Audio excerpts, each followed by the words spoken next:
et bienvenue dans 333.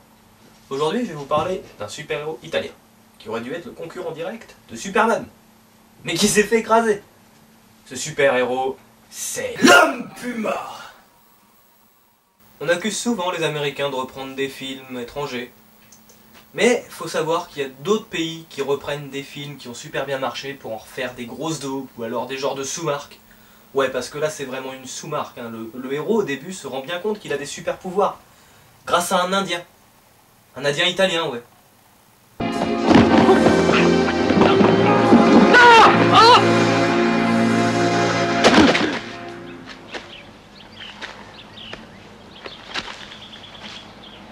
Bon, l'Indien il arrive, il le balance par la fenêtre, il le course, il le poursuit, il défonce la porte d'une grange, là il lui dit: Tu es l'Homme Puma. Tu peux me chasser, mais pas le sang que tu as dans tes veines. Ton père voyait dans le noir. Il bondissait dans les airs. Il lui arrivait de protéger mon peuple. Il aurait pu tout de suite lui expliquer ce qui se passait. Mais non. À moins que la fenêtre soit juste un test. Pour voir si c'était bien l'Homme Puma. C'est un peu incohérent d'ailleurs, hein. Ouais, parce que dans le film on apprend qu'il doit mettre une ceinture pour être l'Homme Puma.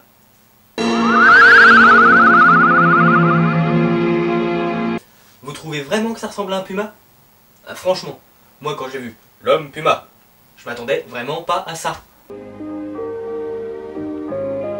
Bon, on sent qu'il y a quand même comme une envie de faire comme dans les autres films de super-héros, avec comme avec Batman, hein. Oh, regardez, une chauve-souris géante. Mais là, bah, c'est pas crédible. Il faisait des bonds énormes. C'était pas un homme, on aurait dit que c'était un félin qui volait. Sérieux, vous le voyez où, vous, le félin qui vole, là?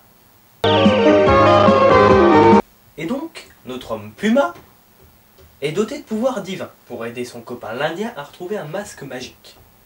L'avantage, c'est que même quand on connaît les vieux films de super-héros, et ben celui-là, il nous étonne quand même.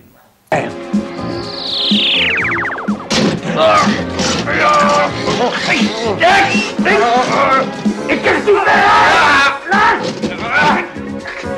te rends compte que Batman s'était fait avant ça?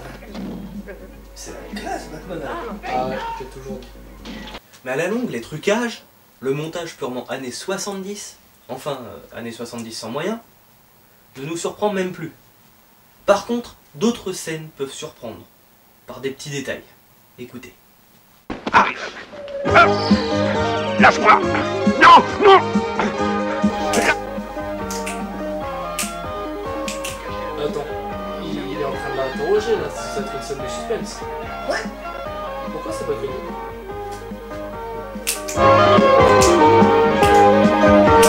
Dans toutes les scènes d'action ou de suspense, il y a cette musique. Même Batman, Spider-Man, Karate Boy et les Super Nanas avaient des musiques bien plus classe que ça.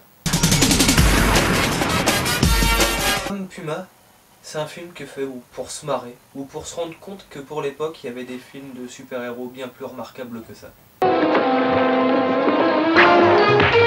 Batman, malgré sa popularité, aura le droit à un numéro bien spécial.